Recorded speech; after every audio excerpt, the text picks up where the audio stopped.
प्रधानमंत्री को गाली की खबर से पूरे देश भर में उबाल है। देश के प्रधानमंत्री के प्रति अपशब्द मिथिला की धरती से दरभंगा से दी गई है। यूथ कांग्रेस के नेता मोहम्मद नौशाद के मन से गाली देने वाले शख्स रिजवी को पुलिस ने गिरफ्तार कर लिया है।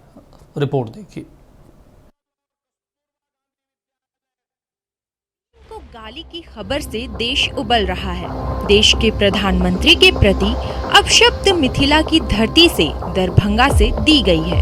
यूथ कांग्रेस के नेता मोहम्मद नौशाद के मन से गाली देने वाले शख्स रिजवी को पुलिस ने गिरफ्तार कर लिया है। इसी मुद्दे को लेकर बीजेपी ने पटना में कांग्रेस मुख्यालय सदाकत आश्रम पर प्रदर्शन किया। इस दौरान दोनों पार्टी के कार्यकर्ता आपस में भिड़ गए। नौबत यहाँ तक आ गई कि दोनों पक्षों के बीच जमकर मारपीट हुई, लाठी डंडे तक चले। पीएम मोदी और उनकी मां के खिलाफ अपमानजनक भाषा के इस्तेमाल पर अब बिहार में सियासत तेज हो गई है।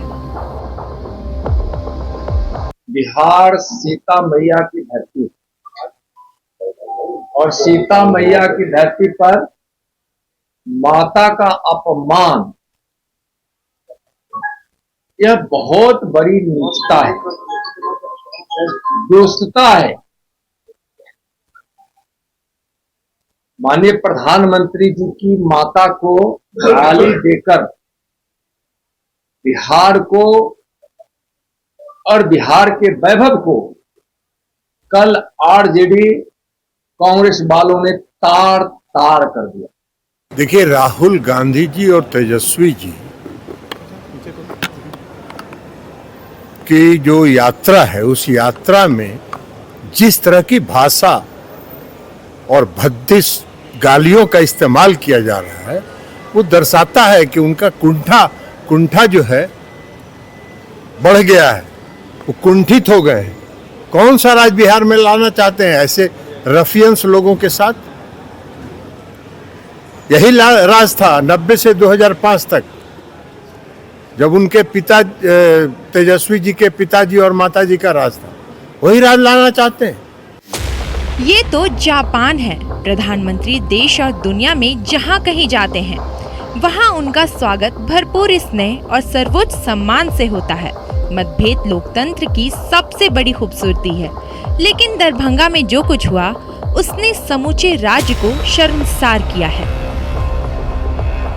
बीजेपी और आरएसएस के लोगों ने आकर यहाँ हंगामा किया, मारपीट की गई और जमकर यहाँ बवाल हुआ है। कई लोग यहाँ घायल भी हुए हैं। हंगामा देख लीजिए किस तरीके पुलिस फोर्स मौजूद है, यहाँ डीएसपी मौजूद है और हालात पर फिलहाल काबू करने का प्रयास किया जा रहा है। यहाँ हमारे साथ किस्मेहारी भी मौजूद है। क्या हुआ था? जिस तरीके से कहा जा रहा है कि पुलिस की संख्या कम थी, बीजेपी के लोग आके यहाँ तोड़फोड़ किए, पूरी तरीके से पुलिस कंट्रोल नहीं कर पाई। मैंने देखिए दो चीजें इस पर बात करेंगे। पहले लोकल थाने को सूचना थी या नहीं थी? सूचना थी तो कब थी, कब के लिए सूचना थी, वो हम लोग बात कर लेते हैं। लोकल थाने भी हैं, उपस्थित हैं, इनसे भी इंक्वायरी कर लेते हैं। उसके बाद घटना क्या हुई, घटना के संबंध में डिटेल जांच कर लेते हैं। उसके बाद मैं आपको ब्रीफ कर पाऊंगा। कई गाड़ियों में तोड़फोड़ की गई है। पुलिस के अधिकारियों का कहना हम आपको पहले दिखा देते हैं किस तरह के हालात बने थे, और अभी भी हालात काफी खराब है और अभी भी हालात काफी तनावपूर्ण बने हुए। क्या हुआ था सब बताइए। भाजपा पूरी प्लानिंग के साथ कांग्रेस कार्यालय पर आया और आकर के अपनी गुंडागर्दी स्टार्ट कर दिया। आते ही डंडा चलाने लगा और ईंटा पत्थरबाजी किया और कांग्रेस के कार्यालय के अंदर जो वाहन लगा हुआ था नेताओं को, उसको तोड़ फोड़ कर दिया। देखिए, अभी राहुल गांधी के 1 तारीख का यात्रा के लिए ट्रक आकर के लगा था, उसका शीशा तोड़ दिया। इधर कांग्रेस के नेताओं का गाड़ी लगा हुआ था, उसको भाजपा पुलिस की मौजूदगी में हुआ। पुलिस भाजपा का झंडा उठाए हुए था। देखिए, ये बड़ा गंभीर आरोप हम आपको पहले सदाकत आश्रम का नजारा दिखा देते हैं और यहाँ आप देख ले किस तरीके के हालात बने थे। तो कहा जा सकता है कि आज एक बार फिर पटना का सदाकत आश्रम रणक्षेत्र में तब्दील हुआ, जब बीजेपी के कार्यकर्ता जब यहाँ प्रदर्शन कर रहे हैं। उनका आरोप है कि प्रधानमंत्री को लेकर आपत्तिजनक बयान दिए गए, उसके बाद यहाँ हंगामा हुआ। तब कांग्रेस के कार्यकर्ताओं के बीच सीधी भिड़ंत हो गई, जमकर मारपीट हो गया और मारपीट के बाद फिलहाल हालात पर किसी तरीके से यहाँ काबू पाया गया है। पटना के सदाकत आश्रम से सहयोगी राजेश के साथ मरदूब आलम, नक्षत्र न्यूज, पटना। चलिए आपको सीधे ले चलते हैं पटना, जहाँ पर हमारे सहयोगी मरगूब हमारे साथ जुड़ रहे हैं लाइव। मरगूब, लगातार लाठियां भांजी गई दोनों कार्यकर्ताओं की तरफ से, चाहे कांग्रेस हो चाहे फिर भाजपा हो। इतनी भी क्या जल्दबाजी थी, इतना कौन से लाठी में गर्मी था चुनावी मौसम में कि भाई अपने तरफ दोनों लाठी चला रहे थे? पुलिस प्रशासन पे तो भरोसा रखना चाहिए था। देखिए दीपक, जो हुआ वो स्वीकार नहीं है।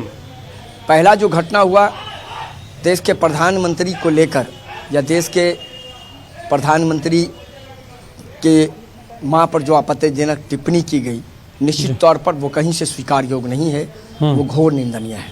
लेकिन आज उसी के विरोध में बीजेपी के कार्यकर्ताओं का एक बड़ा प्रदर्शन सदाकत आश्रम पर हुआ।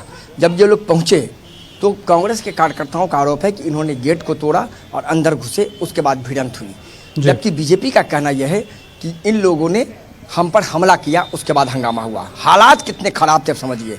वहाँ हमारी टीम मौजूद थी, किसी तरीके से वहाँ पत्रकारों ने जान हथेली पर रखकर खबरें बनाई हैं, क्योंकि चारों तरफ से ईंटा पत्थर चल रहा था, सब एक दूसरे को पीटने की कोशिश कर रहा था, लग रहा था खून के प्यासे हैं। अगर इस शब्द का मैं प्रयोग कर रहा हूँ तो अच्छे शक्ति नहीं, चूँकि मैं वहाँ मौजूद था। तो हालात इतने खराब है कि पुलिसकर्मियों की संख्या कम थी। तत्काल तुरंत पटना के एसएसपी को इन्फॉर्मेशन गया, डीएसपी को गया, तब वहाँ से भागे भागे डीएसपी पहुँचे, भारी संख्या में पुलिस फोर्स को भेजा गया। उसके बावजूद हालात काबू नहीं पाया गया। कई गाड़ियों में तोड़फोड़ कर दी गई, लगभग 1 दर्जन से ज़्यादा लोग घायल हुए। लगभग 1.5 घंटे के बाद हालात पर काबू पाया गया।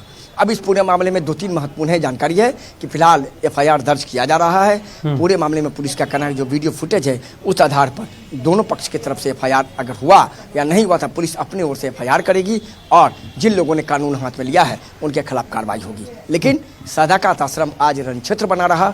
उधर राहुल गांधी ने प्रेस कॉन्फ्रेंस किया और ट्वीट करके कहा कि सत्य और अहिंसा के आगे कुछ नहीं, हम लोग सत्य और अहिंसा को लेकर चलेंगे। जिनको जो करना है मारो मारो, कोई दिक्कत नहीं है, हम लोग सहने को तैयार हैं। फिलहाल पटना के सदाकत आश्रम का असर राहुल गांधी के वोट अधिकार यात्रा पर भी देखने को मिला। उनके ट्वीट, उनके प्रेस कॉन्फ्रेंस में इस बात की जानकारी उन्होंने प्रेस वाले को दी। तो कहा जा सकता है दीपक कि आज फिर सदाकत आश्रम क्षेत्र बना। हालांकि प्रारंभिक तौर पर यह बात है कि क्या पुलिस को पूरी जानकारी थी, तो पुलिस के अधिकारी और भारी संख्या में पुलिस फोर्स मौजूद नहीं था। अगर कोई और बड़ी घटना हो जाती तो इसका जिम्मेदार कौन था? फिलहाल देखना है कि आगे इस मामले में पुलिस क्या कार्रवाई कर पाती है। दीपक, चलिए ठीक है मरगूब, तमाम जानकारी देने के लिए, बातचीत करने के लिए शुक्रिया आपका। तो आपको बता दें कि कई महत्वपूर्ण चीज़ों को लेकर जिक्र किया गया, लेकिन लाठी पे लाठी खूब चली। अब देखना होगा पुलिस प्रशासन दोनों पार्टियों के समर्थकों कार्यकर्ताओं पर कब तक कार्रवाई